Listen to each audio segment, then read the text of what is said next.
Assalamualaikum warahmatullahi wabarakatuh. Waalaikumsalam warahmatullahi wabarakatuh. Para pemirsa santri Nusantara dari seluruh penjuru Indonesia, dari Sabang sampai Merauke, dari Pulau Rote hingga Miangas. Di sesi ini kita akan bersama-sama dengan Pak Aziz Safiuddin, saya Basnang Said, pemilik acara Said with Basnang Said, akan berdiskusi langsung dengan sosok yang menangani Madrasah Diniyah Takmiliyah yang sekarang digabung dengan pendidikan Al-Quran. Sosok itu adalah sahabat saya. Selamat Pak Direktur. Pak Terima Aziz kasih. Safiuddin. Terima kasih atas kedatangannya di tempat ini. Kita akan berdiskusi berkaitan dengan seperti apa kelembagaan Madrasah Diniyah Takmiliyah, seperti apa ketenagaan MDT, seperti apa kesantrian, dan ragam-ragam Madrasah Diniyah Takmiliyah yang ada di masyarakat. Pak Aziz, kita mulai dengan Madrasah Diniyah Takmiliyah. Madrasah Diniyah Takmiliyah itu kira-kira entitas apa sih? Itu lembaga pendidikan seperti apa bentuknya dan apa contohnya yang ada di tengah-tengah masyarakat?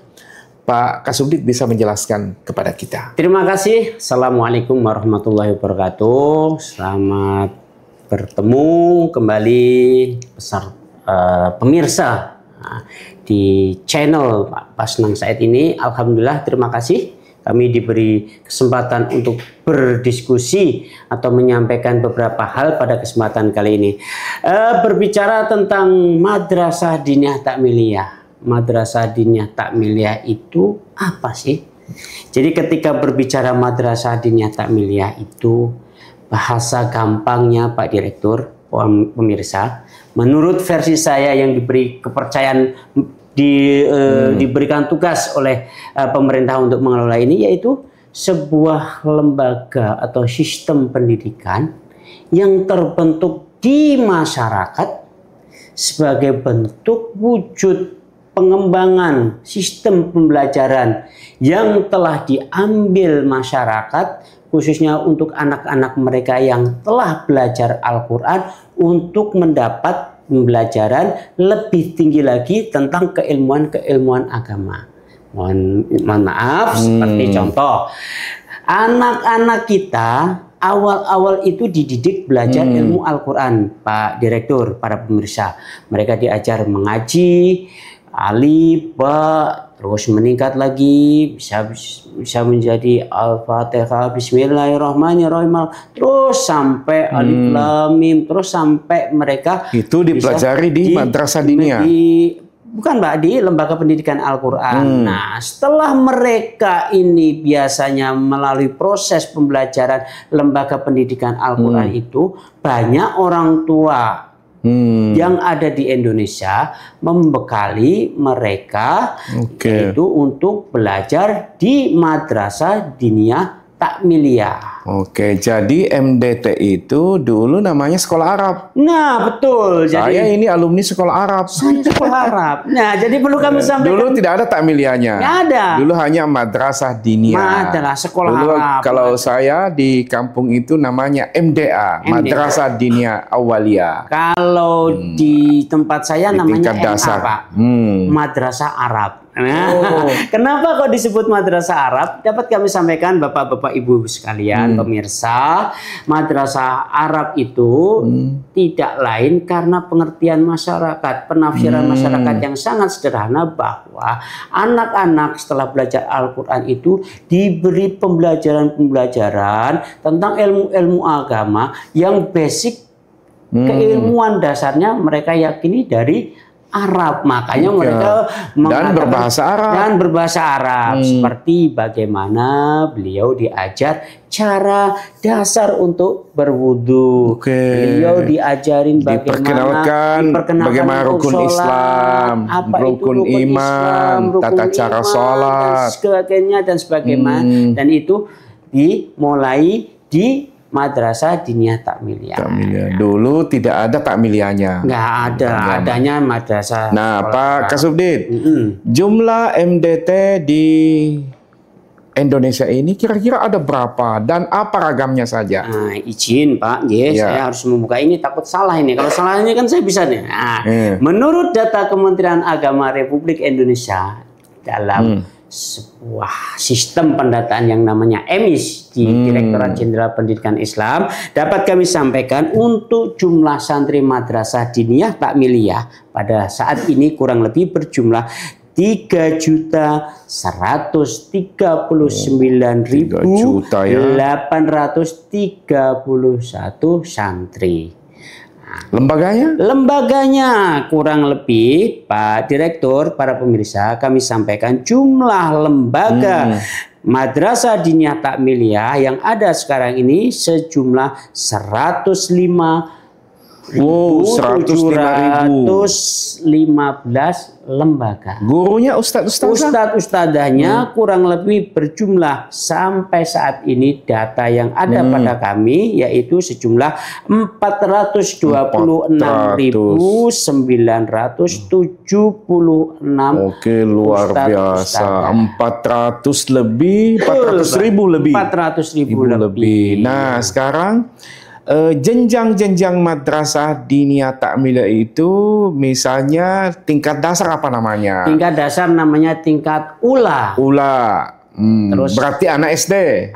Rata-rata itu anak SD. Terus tingkat berikutnya wusto. Berarti anak SMP atau sanawiyah. Atau anak SD yang mau masuk ke sanawiyah. Karena mereka sudah mempunyai kemampuan yang lumayan pemahamannya dengan sistem yang mereka ajar, mereka laksanakan. Nah, mereka sudah bisa mengikuti kelas wusto. Nah, di tingkat yang paling tinggi ada namanya tingkat ulia. Berarti yang anak-anak SMA kira-kira begitu atau anak SMP yang menjelang kelas 3 itu biasanya seperti itu. Kalau saya dulu Pak Kasubdit, saya itu kelas 1 sanawiyah tetapi masuk di kelas 4 MDA. Madrasah Diniyah Awaliyah. Kelas 2 sanawiyah berarti kelas 5 MDA.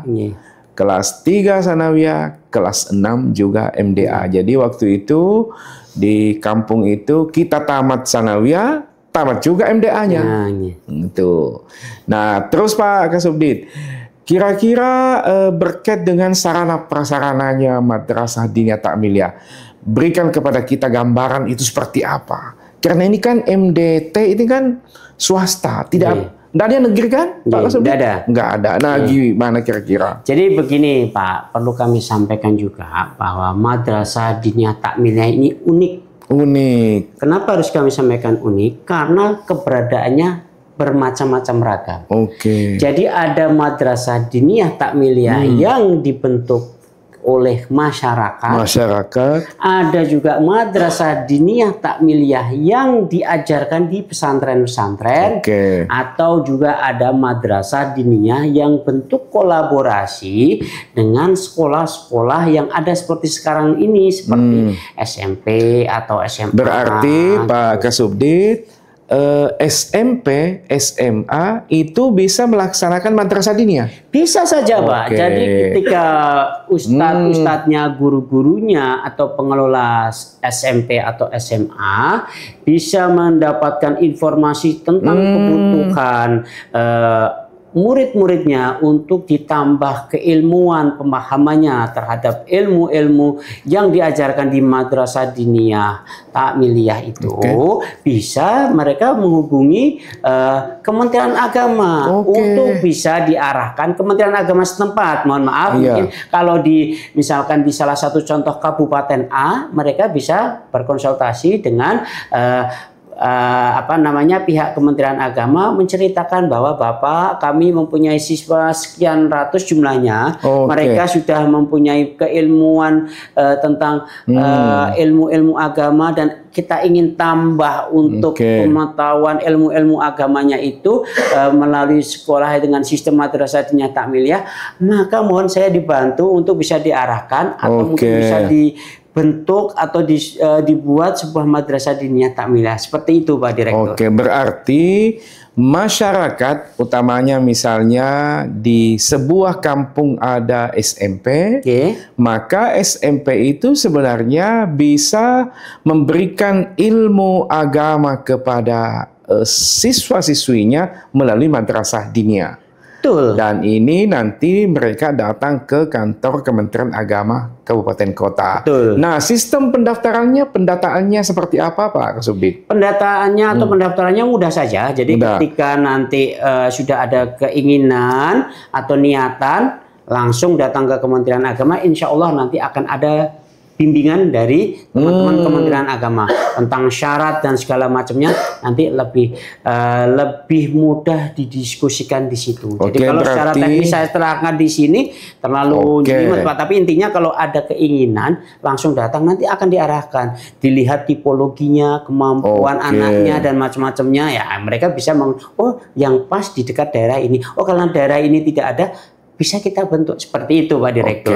Berarti para pemirsa, bahwa jika kemudian di tengah masyarakat kita, di desa, di kecamatan, ada yang ingin mendirikan madrasah diniyah takmiliyah, atau tadi yang kita diskusikan tentang pendidikan Al-Quran, silakan datang ke Kementerian Agama Kabupaten Kota. Betul, Pak Direktur. Nah, nanti akan masuk ke aplikasi kita yang sebentar lagi akan bisa kita buka kembali setelah sebelumnya beberapa waktu ini agak disempurnakan juknisnya. Sekarang melalui subditnya Pak Aziz Pak Saifuddin ini bisa membuka kembali itu. Nah, berikutnya kira-kira berkaitan dengan sarana prasarananya Pak Kasubdit, itu gimana? Karena saya pernah ke beberapa daerah itu memang memprihatinkan.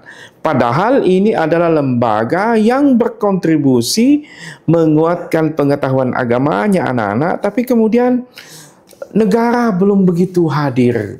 Di Kementerian Agama juga memang sangat terbatas. Nah, kira-kira mungkin bisa juga Pak Aziz, mungkin siapa tahu ada CSR atau apa di tengah-tengah masyarakat. Ya, silakan Pak Kasubdit. Terima kasih Pak Direktur. Para pemirsa, dapat kami sampaikan, ketika berbicara peran serta pemerintah terhadap lembaga pendidikan yang khususnya madrasah diniyah takmiliyah, apa ada peran pemerintah itu juga ada, walaupun harus saya sampaikan untuk kesempatan kali ini ada prioritas pemerintah untuk program utama yang harus didahulukan, sehingga nanti setelah program ini berjalan 2 atau 3 tahun yang sudah dianggap agak bisa sukses atau bisa berjalan sesuai dengan yang diharapkan oleh pemimpin negara kita, mereka akan memasukkan program prioritasnya untuk madrasah diniyah takmiliyah ini. Nah, ketika berbicara madrasah diniyah takmiliyah ini, ada juga beberapa lembaga yang memang swadaya murni dari masyarakat, Pak.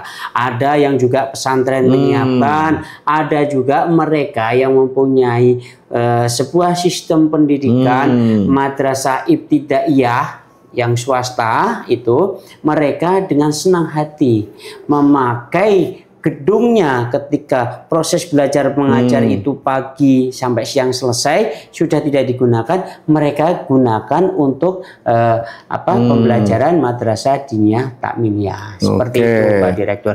Nah, untuk melengkapi kebutuhan tersebut selain dari peran pemerintah, alhamdulillah sekali lagi kami sampaikan juga, kami sedang menjajaki segala peluang bekerja sama dengan mitra-mitra yang ada, baik dari BUMN atau dari pengusaha-pengusaha ataupun dari lembaga-lembaga amil zakat yang ada, untuk bisa bersama-sama kita ajak berdiskusi, ngobrol-ngobrol tentang pengembangan madrasah diniyah takmiliyah ini bagaimana. Apakah mereka akan mengambil dari sisi sarana prasarana, membantu menyiapkan sarana prasarana gedung, peralatan pengajaran, laptop, LCD dan sebagainya, atau beliau akan memilih meningkatkan kemampuan SDM pengajarnya. atau kesejahteraan pengajarnya, bisa saja mereka bisa mengambil peran, mau menyekolahkan, menguliahkan mereka untuk membekali kemampuan mereka di bidang-bidang ilmu agama yang belum mereka berpendidikan S1 atau ingin menambah pendidikan yang sudah S1 menjadi S2